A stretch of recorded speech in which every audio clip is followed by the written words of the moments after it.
और सब भूल गए हरफे सदाकत लिखना, और सब भूल गए हरफे सदाकत लिखना, रह गया काम हमारा ही बगावत लिखना। सलाम, नमस्ते, सत श्री अकाल। मैं हूं आपके साथ हर्षिता मिश्रा और आप देख रहे हैं टाइम्स मेल।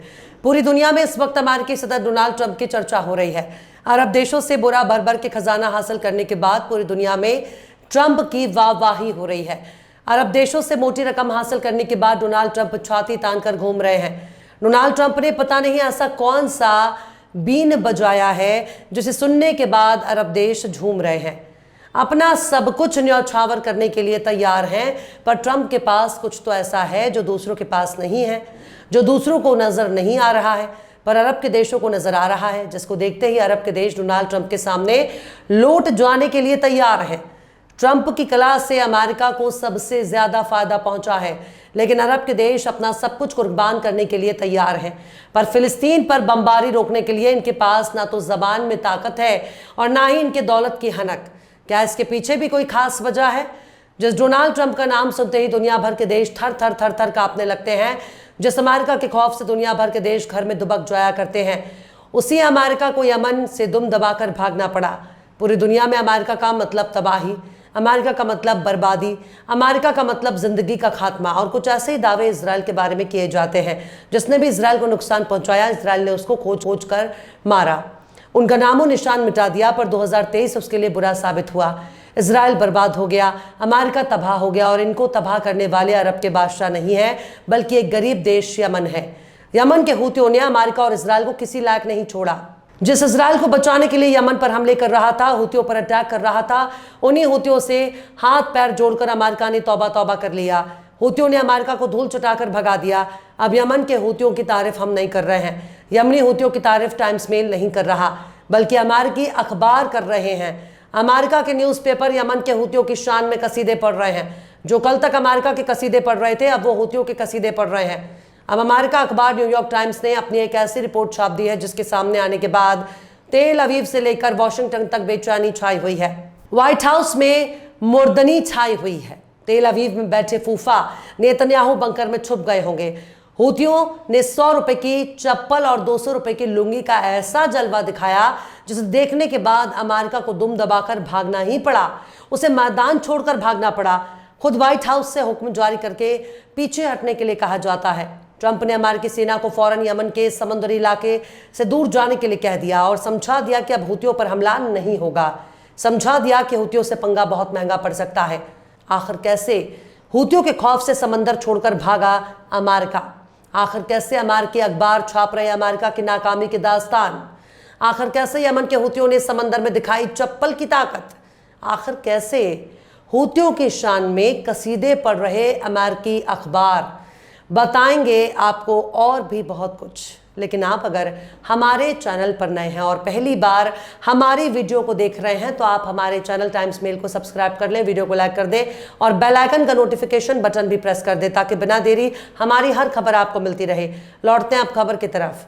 बड़ी पुरानी कहावत, दुश्मन चाहे कितना ही कमजोर क्यों ना हो, लेकिन उसे कमजोर नहीं समझना चाहिए, उसे कमतर समझने की भूल नहीं करनी चाहिए, क्योंकि दुश्मन को कमजोर और कमतर समझना कभी कभी बहुत भारी पड़ जाता है। यहां तक कि बड़े से बड़े जंग का पासा भी पलट सकता है।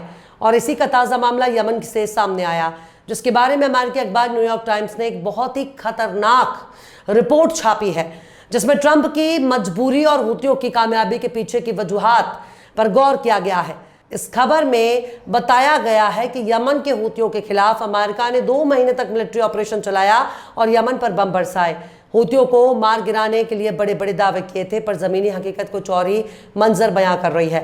न्यूयॉर्क टाइम्स ने बताया है कि जब डोनाल्ड ट्रंप ने यमनी हूतियों पर हमले का हुक्म सुनाया, तो उस मिलिट्री एक्शन को ऑपरेशन रफ राइडर नाम दिया गया, जिसके बाद उल्टा अमेरिका को ही लेने के देने पड़ गए। ट्रंप को उम्मीद थी कि इस हमले से लाल सागर में जहाजों का आना जाना फिर से शुरू हो जाएगा, लेकिन 30 दिनों के बाद जारी नतीजे ने डोनाल्ड ट्रंप के दावों की धज्जियां उड़ा दी। डोनाल्ड ट्रंप के पांवों के नीचे से जमीन हूतियों ने खींच ली, क्योंकि अमेरिका हूतियों पर हावी नहीं हो पाया। 31वें दिन जब डोनाल्ड ट्रंप के सामने महीने भर के प्रोग्रेस रिपोर्ट को पेश किया, तो यह मालूम हुआ कि यमन के हूतियों पर हमला बहुत महंगा पड़ रहा है। यह अमेरिका का मिलिट्री ऑपरेशन बिल्कुल ही बेनतीजा साबित हुआ। हूतियों पर हमला करने से उल्टा खुद का ही नुकसान हो रहा है। हूतियों ने कई अमेरिकी MQ-9 रिपर ड्रोन को मार गिराया और लाल सागर में नेवी के जहाजों पर गोलीबारी जारी रखी। हूतियों ने एक अमेरिकी एयरक्राफ्ट कैरियर पर भी हमला किया। अमेरिका के इस हमले में पहले ही महीने तकरीबन $100 करोड़ खर्च हो गए। इसके अलावा हालात तब और ज्यादा खराब हो गए जब हूतियों पर हमला करने के लिए अमेरिकी एयरक्राफ्ट पर तैनात F-18 सुपर हार्नेट विमान गलती से समुद्र में गिर गए। इससे अमेरिका को $6 करोड़ 7 लाख का नुकसान हो गया, जिसके बाद ट्रंप के सब्र का बांध टूट गया। अमेरिका पहले से ही ओमानी के जरिए ईरान से न्यूक्लियर डील के लिए बातचीत कर रहे थे। ओमान के अफसरों ने ट्रंप से हूतियों के मुद्दे को लेकर एक आसान तरीका बताया, जिसमें बताया गया कि अमेरिका अपने हवाई हमले रोक देगा। हूती भी लाल सागर में अमेरिकी जहाज़ों पर हमले बंद कर देंगे। हालांकि इसमें इजराइल से जुड़े जहाज़ों की शिपिंग को रोकने का कोई समझौता शामिल नहीं था। यानी हूती अगर इजराइल पर हमला करना चाहते हैं तो करते रहेंगे, वो बस अमेरिका के जहाज़ों पर हमले नहीं करेंगे। खैर, इसके बाद 5 मई के दिन अमेरिकी सेंट्रल कमांड को व्हाइट हाउस ने हूतियों पर हमले रोकने का ऑर्डर दे दिया। सीजफायर का ऐलान होते ही ट्रंप ने भी हूतियों की तारीफ की, उन्हें बहादुर बताया।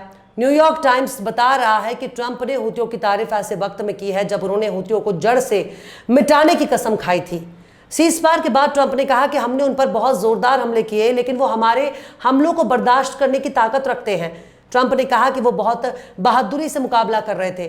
ट्रंप ने कहा कि उन्होंने हमें अपना वचन दिया कि वे अब जहाज़ों पर गोलीबारी नहीं करेंगे और हम उनकी इज्जत करते हैं। हालांकि हूतियों के साथ अमेरिका के सीजफायर के बाद अमेरिका और हूतियों के बीच की जंग खत्म हो गई, पर इजराइल के खिलाफ हूतियों ने हमले जारी किए। हूतियों की तरफ इजराइल के खिलाफ हमले बढ़ रहे हैं। वो लगातार बैलिस्टिक मिसाइल दाग रहे हैं। उनके हाइपरसोनिक मिसाइल को रोक पाने में इजराइल के एयर डिफेंस सिस्टम भी नाकाम है। कुछ मिसाइलों को हवा में रोक देते हैं, लेकिन कुछ हमले रोक नहीं पाते। यहां तक कि तेल अवीव पर होने वाले हमलों को रोक पाने में अमेरिका एयर डिफेंस सिस्टम भी नाकारा साबित होता है। इजराइल का बेन गुरियन एयरपोर्ट हूतियों के निशाने पर है। इसके लिए भी इजराइल के कई एयरपोर्ट खतरे का सामना कर रहे हैं। खैर, ट्रंप हूतियों पर अपनी जीत का दावा कर रहे हैं। न्यूयॉर्क टाइम्स बता रहा है कि ट्रंप के नेशनल सिक्योरिटी टीम के कुछ लोगों ने हूतियों की ताकत को कम आंका था। मतलब अमेरिका के अफसर ही हूतियों की ताकत का अंदाजा लगाने में नाकाम रहे।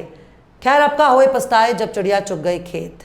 हूतियों से पंगा लेना अमेरिका को बहुत भारी पड़ा। इसी वजह से अमेरिका ने अपने कदम पीछे हटाते हुए सीजफायर कर लिया और 20 समंदर में इजराइल को अकेले छोड़ दिया।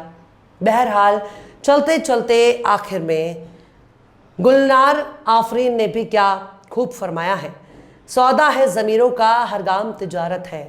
सौदा है ज़मीरों का हर गाम तिजारत है, चुप हूँ तो क़यामत है, बोलूँ तो बगावत है।